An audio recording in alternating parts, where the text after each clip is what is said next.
Hi, this is Reinhard from Everyday Systems. My teenage daughter suffers from a chronic pain condition. It's a little like fibromyalgia, if that means anything to you. We were a little skeptical about this at first.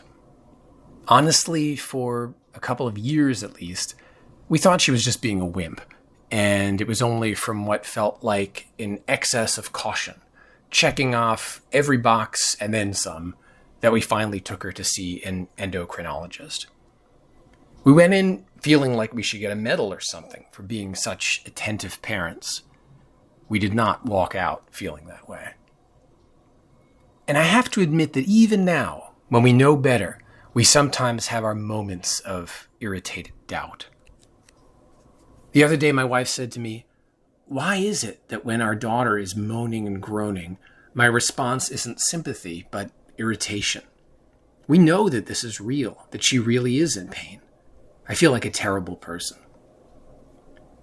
"Well," I responded, "maybe it's 98% real, but it's also 2% bullshit."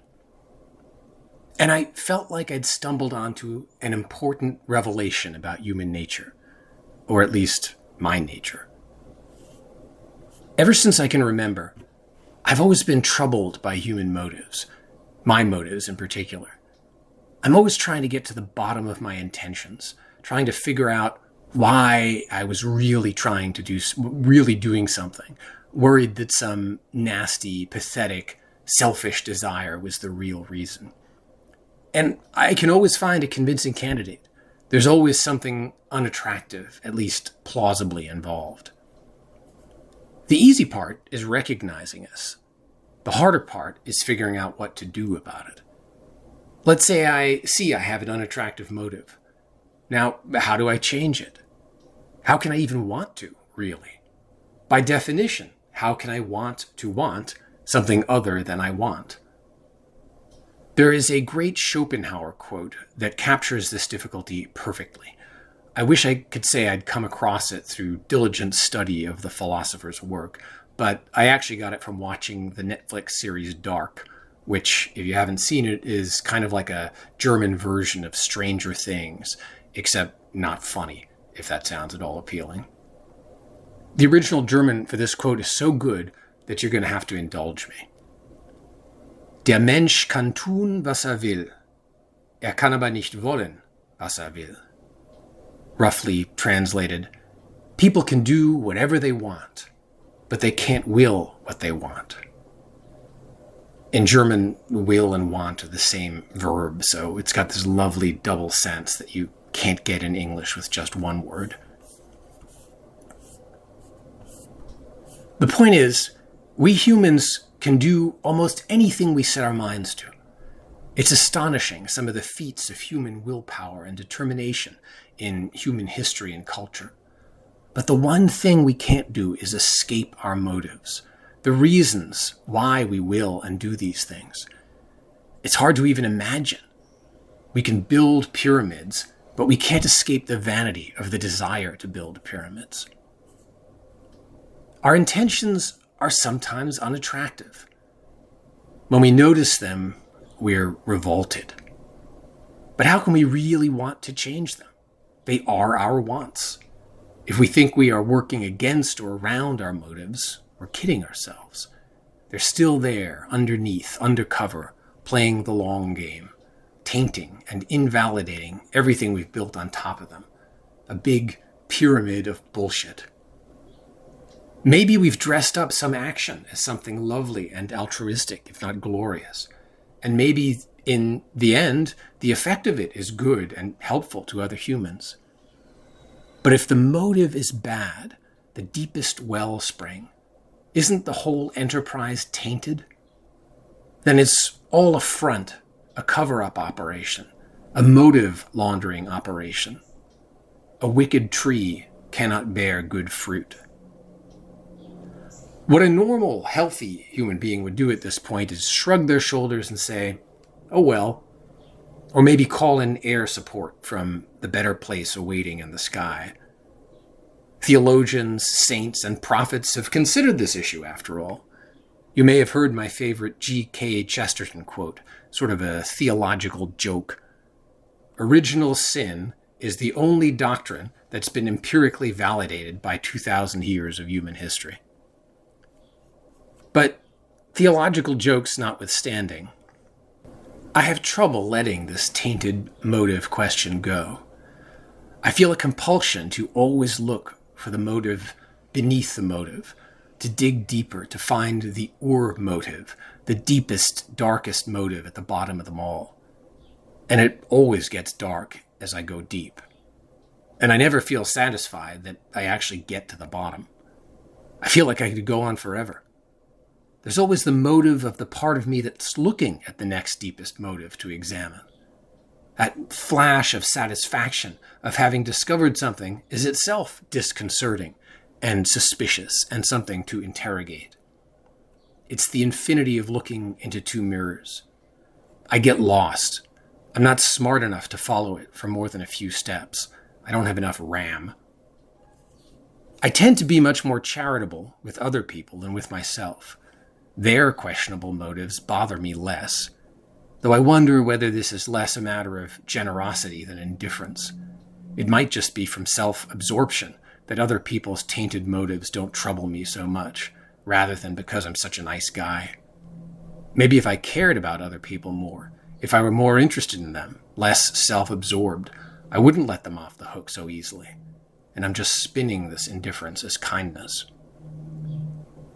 In any case, hopeless as this project is, this quest for the deepest, darkest motive, whether applied to oneself or to others, there's something true about it, in the sense that there really do be dragons here, usually, maybe even always, if we dig deep enough.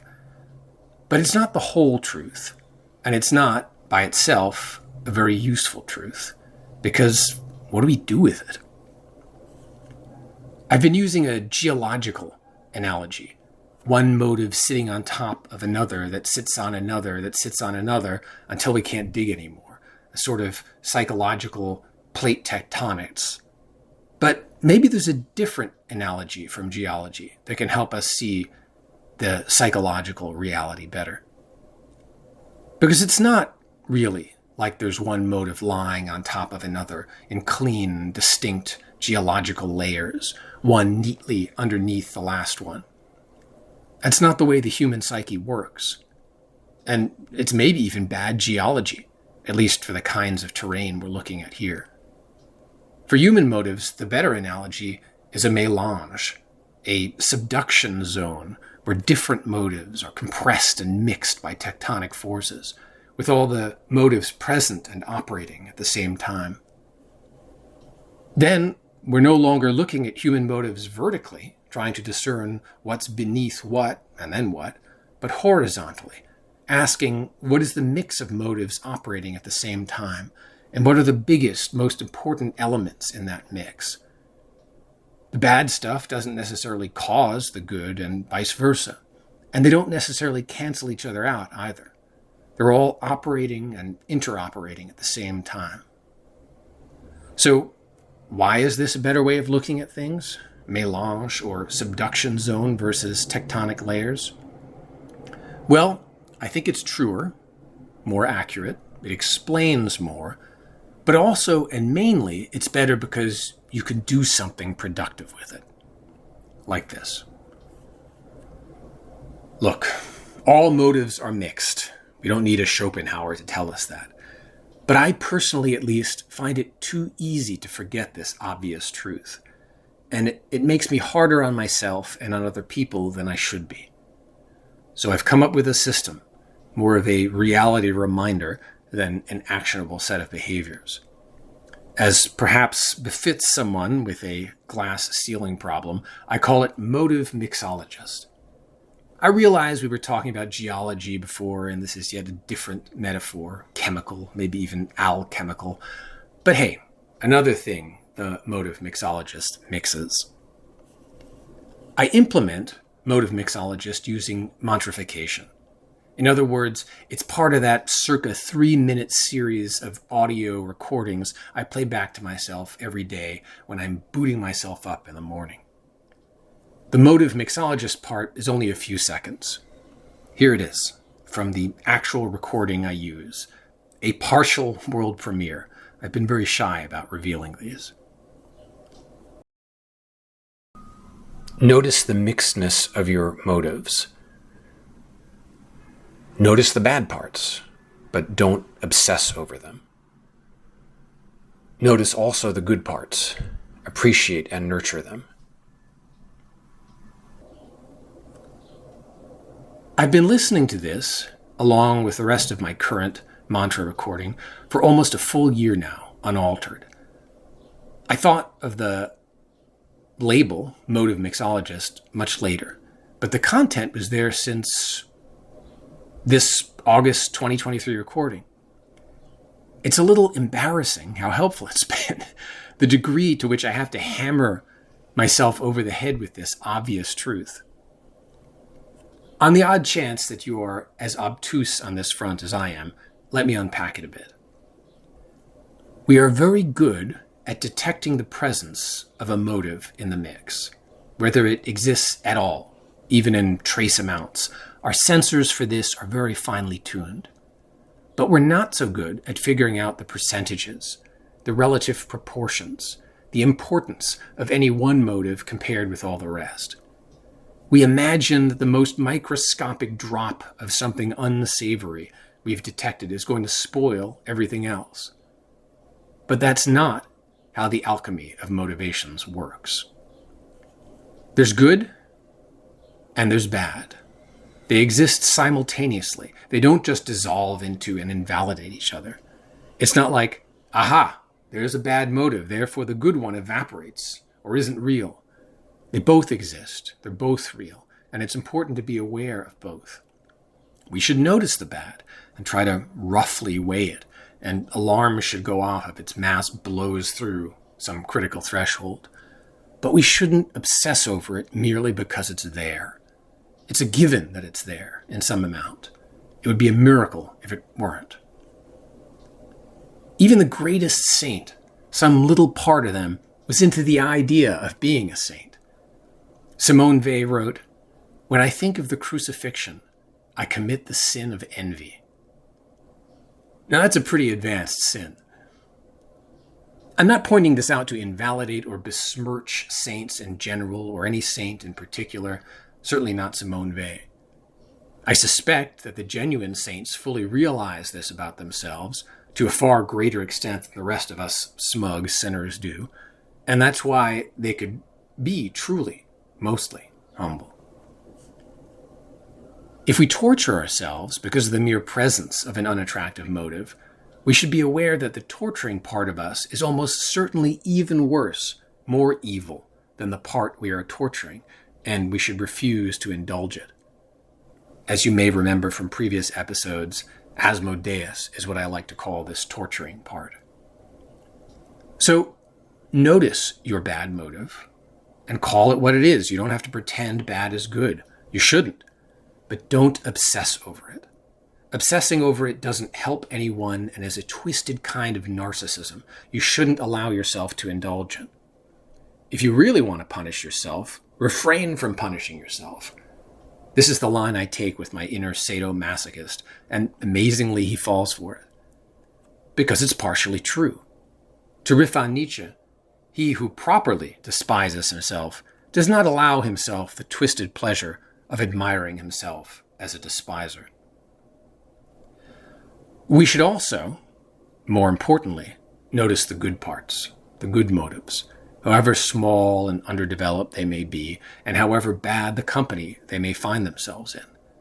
If they're tiny and rare and heavily outnumbered, that makes them all the more valuable to us.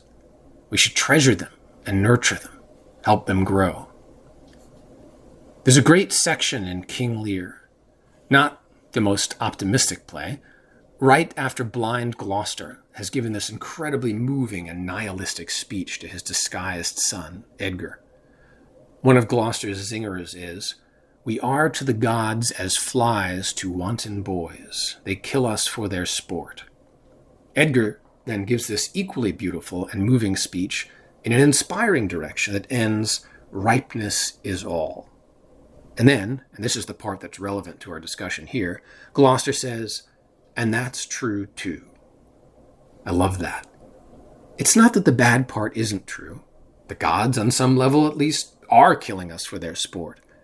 But the good part, ripeness is all, is also true. We have to see both, and if we possibly can, we should emphasize the latter. Another reason we shouldn't despair when we see a bad motive is that almost certainly it is not the only relevant motive. There are others, maybe not exactly contradictory, but at least obliquely pushing at different angles. We can harness and develop those counter-wants instead of trying to get the unsavory one to somehow unwant itself and implode. Coming back to Schopenhauer's Mensch who can do what he wants, but not will what he wants, imagine a heroin addict. He's not going to not want heroin, and that want is certainly not going to unwant itself. But he has other wants too. They may individually be weak compared to that gigantic want for heroin, but maybe, working together, they can outwant even that. And they can partner with a component want of the heroin lust that just wants happiness or a good time or salvation. So the motive mixologist tolerates in himself the evil want, sees and celebrates and encourages the good wants, and sometimes even sees a way to hitch a compromised want to a better one.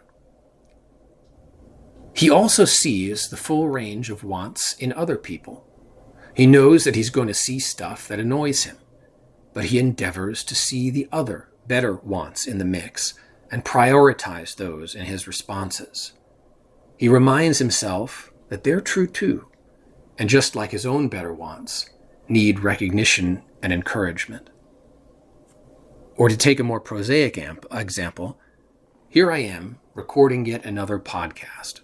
Why am I doing it? Because I am generous and want to help people?